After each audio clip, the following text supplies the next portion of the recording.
After watching this video tutorial, you should be able to cut and sew long pencil skirts with 4-layer back plates. The measurement needed are the waist circumference. We have waist of 36 inches, the hip circumference, which is 44 inches, the skirt length, we're making use of 44 inches, the waist to the hip, which is 9 inches, then from the waist to the crotch line is 12 inches, then from the waist to the hip line to the knee line is 18 inches. We have 2 layers of fabrics on fold. One is the front panel and the other one is the back panel. The back panel is larger than the front panel by 12 inches. 12 inches difference is because of the pleat. That is what is going to take care of the pleat at the back. This particular skirt is going to have a waistband. So while we are making our drafting, we are going to make sure we take care of that. We are not going to start from the tip. We are going to go up. We are going to go up a bit. So as usual, when we are taking our measurement, we start with the vertical measurement. We put all the old vertical measurements. We measure from the waist to the hip, which is 9 inches, from the waist to the crotch line, which is 12 inches, and we'll measure from the waist to the knee line, which is 18 inches. Our knee line, remember that when we are taking knee line, we don't take exactly at the nail. The nail is around 21 inches or 22 inches. But because we have to just come up, we are using the lower thigh line at the knee line. So we come up from the actual nail by 4 inches. So that there will be easy movement. So we are making use of knee line of 18 inches, just like the normal 6-piece skirts. Each time I'm drafting a skirt, I normally make use of the crotch line. The crotch line is not really necessary, but since I don't have a curve rule, that is our hip curve, so I normally use my free hand. So to avoid a pointed hip after sewing, so I introduce the crotch line. On that crotch line, we are using the same measurement we have on the hip line. After all the vertical measurement has been represented, we'll now impute the horizontal measurement on the vertical measurement. You know the normal drills. So the measurements, the horizontal measurement are divisible by 4. Like our hip is 36, so we're going to divide it by 4. We'll be making use of 4 divided by 36, that is 9. Then on the hips is 44 inches, divided by 4 is 11 inches. Then that's the 2 major measurements there. On the waistline, we're going to impute our waist measurement, which is 9 inches. We add 1 inches for that, plus another 1 inches for the sewing allowance. These are all the markings we are going to make on the waistline. Then on the hip line, we mark 11 inches plus 1 inch sewing allowance. While on the knee line, we are going to be making use of our waist measurement. You know, our waist measurement, the original waist measurement was 9 inches. That is 36. We divided it by 4 and we got 9. So we are going to be making use of 9 inches at the waistline. Then, now, this is the proper way of cutting it, but also know that the front is smaller than the back because of the boot spacing at the back. So what we normally did is to reduce at the hip level, that's on the hip line and on the crotch line, we're going to be reducing 0.5 inches on the hip line and the crotch line. So that's what we normally do. So that we will not add that 0.5 that we removed from the front, we add it to that of the back so that the back will sit well. At the hemline, we are going to be using the same measurement we used at the knee line, which is 9 inches. So when we get this mark, we connect all the old markings together. So this is our front. This is our front pattern. Like I told you before that the front panel is usually smaller than the back. So now we will now go to the hip line and the crotch line and reduce it by 0.5 inches. That's the only place where the reduction is going to take place. At the waistline and at the knee line is going to still remain the same. So this is what we're going to do. Reduce it by 0.5 inches, then connect it to the waistline. This is our front panel. So next thing we're going to do is to cut it out and place it on the back panel.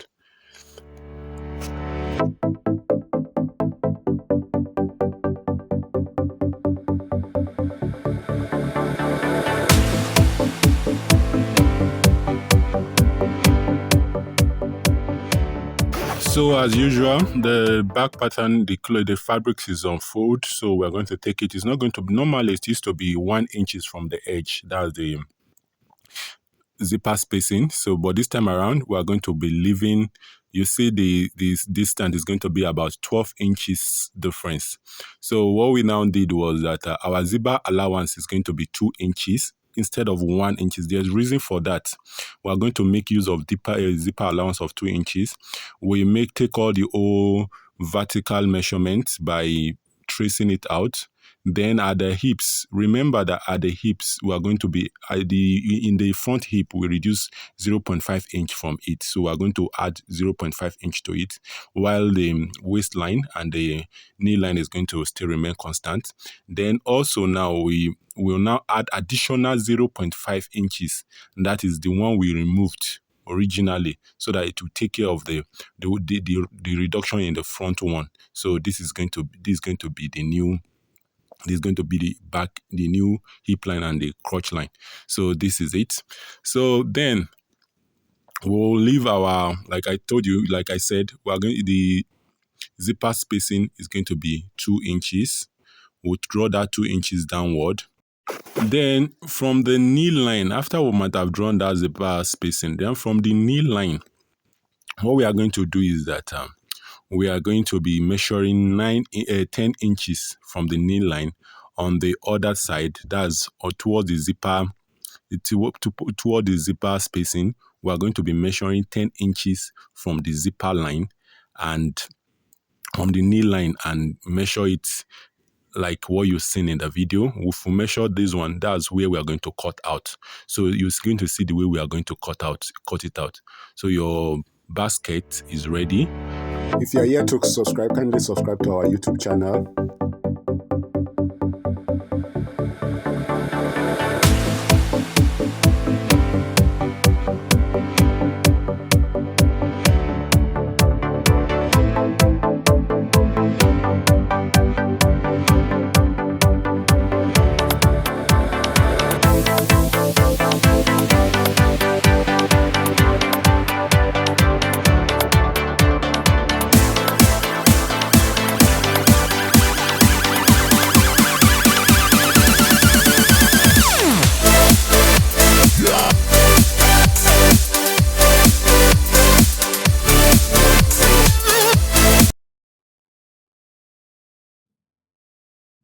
Both the front panel and back panel is linked together. The next thing we're going to be doing is to measure our that spacing, where that position is going to be at 4 inches away from the center front. So we're going to mark it.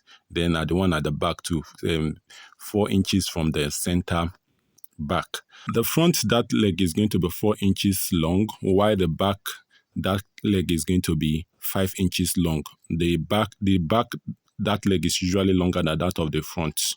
So after marking the positions of the position of the dart, we're going to be notching both that of the front and the both of the back. So this is what we did. We notched it.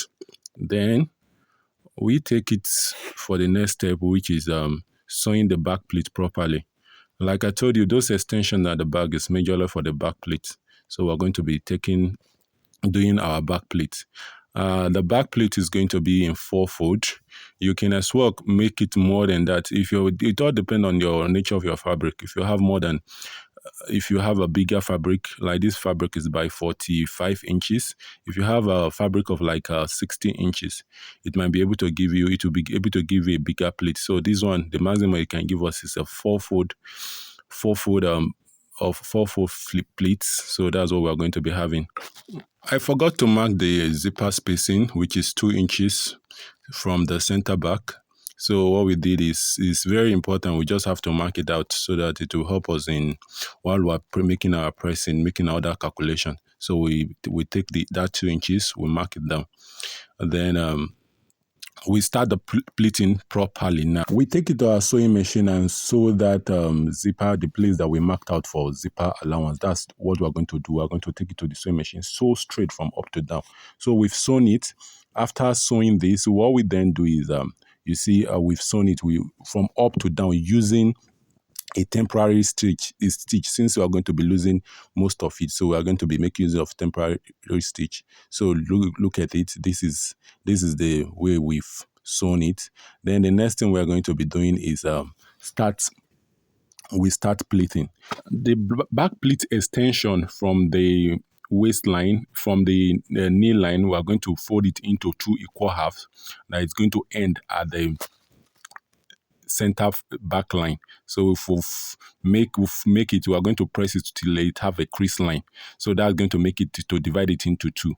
Then the next thing we are going to do, we are going to divide that again into two, stopping at the crease line.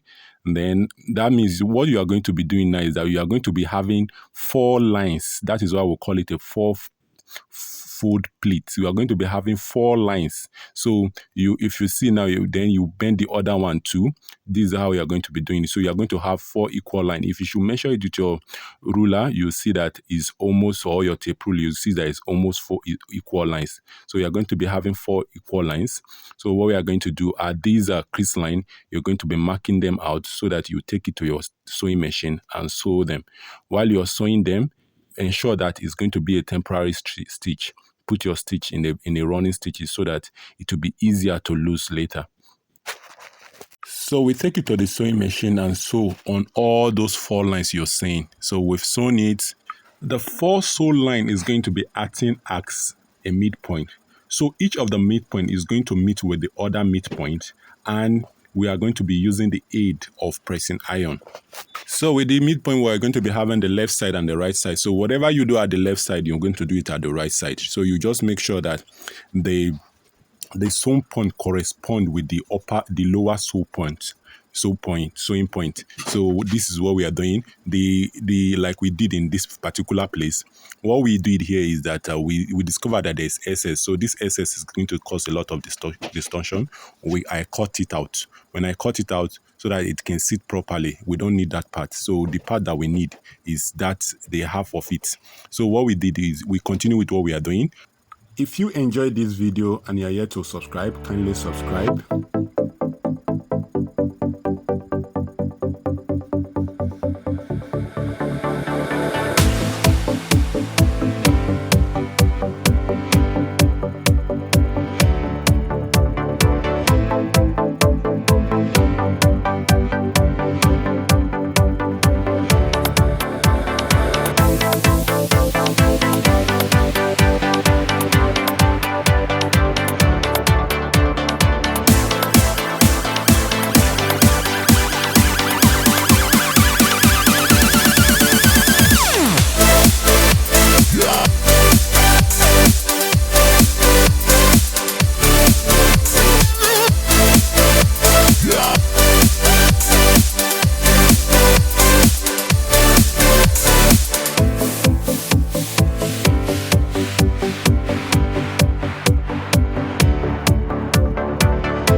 To your sewing machine and sew these very points at the tip of the pleating.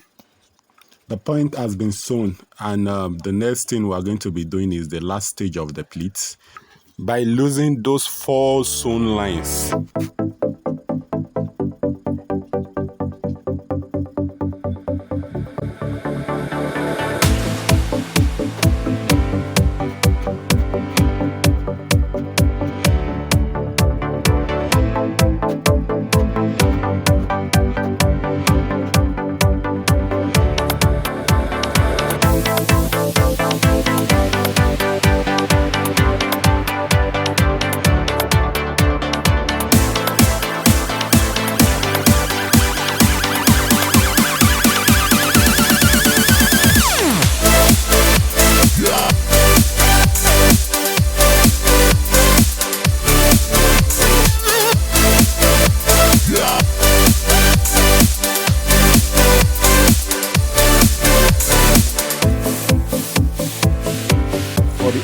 front of the skirt, we are going to be marking 7 inches at the center back. Then we're going to lose it out to that point.